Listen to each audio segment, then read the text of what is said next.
kaya to? Ayan na. Ay! Pinaplush to. Ay, ano? Anong pinaplan? Powder. Oo, Powder. tea powder yan. Tapos? Anong pinaplan? What I mean, spray.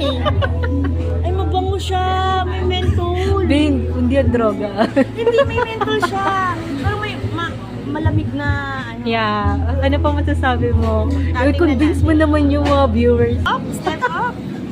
Not with feelings. Okay. Ano to I-apply mo to kapag dry na yung feet mo. Like, naugasan mo na or na-clean mo na yung feet mo, pwede na itong i-apply. Make sure Pwede na dry mag-endorser to. Make sure dry para maganda yung magiging outcome. Okay. Yes. Ano yung nakalagay sa likod? Okay. Sabi daw dito is, ayun, like what I said, apply sparingly on the dry feet. Yes.